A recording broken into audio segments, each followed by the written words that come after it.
Menace to Sobriety. So, well, I went sober because I grew up like a normal lad, like drinking with my mates, all the usual sort of sesh at the weekend, whatever. And that sort of period, as I got better at my job, more money, had more responsibility, got married, had kids, felt really good, felt like I was flying, felt like I had it all under control, really. Although probably looking back, I'm not sure I did. And then sort of, I had it all really. I had 2.4 children, I was married and I was fairly happy. And then... Was you at this point in your life, was you drinking a lot or was you using... I was drinking... Or just normal lads? Just normal lad. I was just a normal lad. Just pissed every now and then and maybe a bit of packet. Yeah, exactly that. And then what happened was in 2013, my son died suddenly. Oh my God. Of sudden infant death syndrome, which is like cot death really. But he was 4.5 months old, so you sort of like feel like you're out of the woods with that. But he was quite old for it. And that was when my relationship with alcohol went from something that I wanted to something that I needed. And I remember that night coming home from the hospital thinking, the only thing I was thinking really is there beers in the fridge at least. That's the only thing I could like focus on. And then people all around me were saying like time is a healer. And that's probably the worst thing they could have said to me because time goes so quick when you're on the sesh. And so I was thinking, right, let's just get on it. And then days, weeks, months will pass and I'll come out of it. But what happened was I did that and I was still functioning. So I was still going to work and I still had a good job and I was still doing all the good things. But as soon as I was finished, I was straight back on it. And that ended up, over a period of time, I lost my marriage. I lost my house that I'd worked so hard to sort of pay for. I lost everything. And I ended up with sort of literally a bag of clothes. I didn't know where I was going to be that night. And it was sort of got to that stage. And that was all a result of that sort of downward spiral. And what you were saying about the go-to. So the go-to for good, the go-to for the bad, and the go-to for the trauma. And it's really the trauma which catches people out because you think you've got it under control till someone dies and then you fucking lose your shit. And then you end up like with a bag of clothes. You go from having everything to having nothing quite quickly. So that was kind of where it led me over a period of years, really. Oh, first of all, I'm sorry that happened to you, man. How old were you when you lost it? Was your son? Was it your son? Ago. Yeah, 10 years ago. I was 29. It was just for my 30th, yeah. 29. And what was your boy's name? Rocco. And oh, sorry, mate. That's really cut me up. I know it's not I'm sorry, man. Sorry, yeah, man. Sorry, I'm really sorry that happened to you. As a father, I can only... Sorry, that's really got me. God, I don't know why that's got me so much. I'm really sorry, mate. Because you're a dad, mate. Yeah, and would you sometimes think to yourself, like, that you're lucky that you survived that? Yeah, but I didn't give a fuck if I didn't. That's the difference. I was playing dangerous game, really. You know what it's like.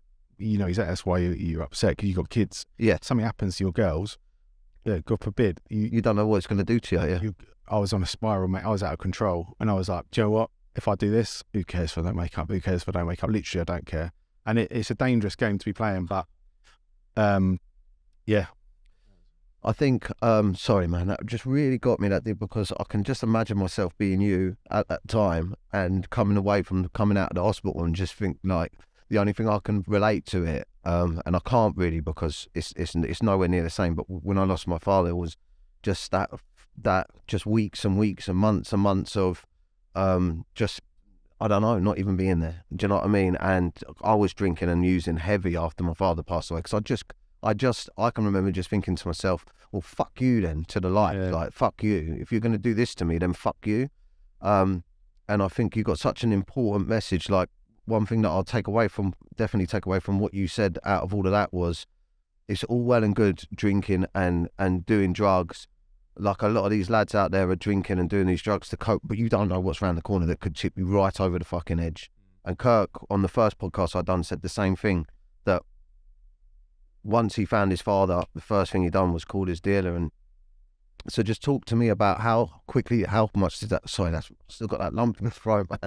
Oh, so, yeah, I feel your pain. But the good thing is that, the positive thing is that pain now is, that pain, somehow you've managed to use that pain to turn that into strength. How quick did that escalate? And Yeah, it was over a long time, mate. It was over a long time, like probably 5 years I spent sort of trying to get my shit together, but you're just getting on it all the time. And the sessions were getting longer. The amount of drinking was getting more. I started smoking again, like all that sort of shit. Downward spiral, classic downward spiral. Yeah. And then on the day where I had my clothes in my bag and I was in a bar in Regent Street, I used to like I was there all the time anyway, and I had a mad experience where because I felt so lost, and this is where like my spirituality really started, because I didn't know what to do really, because I'd been to see a therapist. My work had put me in the top place in London to see a therapist. Didn't really get on with it. The only time I found sort of comfort was I went to see a spiritualist a couple of months before all this shit, all the rock bottom happened. And she told me that he's like a reoccurring spirit. He's Who's this? a spiritualist, like a medium. What? And he just walked past and saw you? No, sorry, I've dotted around. But this a couple of months before that, Yeah. a couple of months before the rock bottom incident, I was sort of lost so bad. I went to see a spirit, like a medium. Oh, okay. I booked an appointment, went to see a medium, and I went in there, and she didn't know who I was or anything. I just thought, fuck it, it's worth a try. I was so low. And I thought it was a load of bullshit. I thought, my mum had been, my sister had been before to these things, where you go, and they're like, yeah, they're going to tell you great aunties there or whatever, some nonsense. But went in, she started telling me she could see like this woman, and she was holding a baby, and she's pointing the baby towards me, but she's behind me. And I was thinking, what the fuck? And then she said, he's all right. She wants to know he's all right. He's a reoccurring spirit and all this like mad stuff. And I was thinking, fucking hell, proper, like, I was just started crying my eyes out the whole time. Anyway, that was the first time I've been to see a spiritualist or had to step into the world of spirituality and thought there's something bigger at play. Yeah. Anyway, fast forward a few months later, where I've been kicked out of my house, had nothing, walking the street, bag of clothes outside this bar on Regent Street. Oh, right. So now everything's fucking falling apart. You're on your arse. You've got a bag of clothes. You're homeless, essentially. Basically, I didn't know where I was staying with someone's house, didn't know whose. And I was outside this bar on Regent Street. Then this guy come up to me out of nowhere, and it was mad. I was with my mate Ryan, we're having a fag outside. And he come up to me and he goes, I need to tell you something. You need to stop doing this. And he was pointing to like smoking, drinking, drugging. You need to stop all this thing. You're a successful man. You've got a successful lifeline. You're going to live till you're 97. You're going to do a lot of good things in the world. But you need to stop. Once you stop doing these things, all great things will happen to you. And he was telling me about because my daughter's name is Lily. And he was like, you're close to a flower. I'm getting a flower. I can't think of the name, but it's a flower. It's flower. You're seeing a girl and you need to go with her. She's good for you. And the letter K's coming up. And I'd met a girl on Tinder called Kirsty. Anyway, on the back of this experience, which was like half an hour long, by the way, and just blew me out of the water. I was like, what the fuck? I felt like I'd been put back on the track, if you like, because I was so lost. It felt like someone had gone, right, just give up that, and you fucking smash it. Yeah. And I knew I smashed everything I did before, and I'm going to smash this. So I felt a bit like revived, and I chased up the little K. I ended up moving in with Kirsty that week. We're now married, and we've got our own daughter. So it was all because of that moment of spirituality. And the weird thing is, going back to the woman I did who did the medium reading for me at first, when I left there, I was crying my eyes out and I said, can I come back to you? Because this is the first time I felt like relief. And she held my hand and she went, don't worry, darling. If we need you, we'll come to you. And I was like, and I didn't think anything of that until a few months later, this geezer stopped me in the street, and then that happened. And ever since that's happened, now I'm aware of all, the numbers, the robins, all the white feathers, all the shit that flies around. And you just have I've got this great sense of comfort now that he's all right for a start.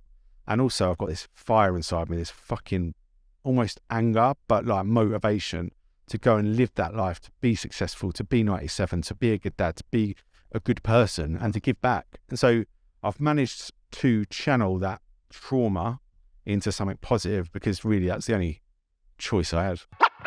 Menace is sobriety. Just a menace, just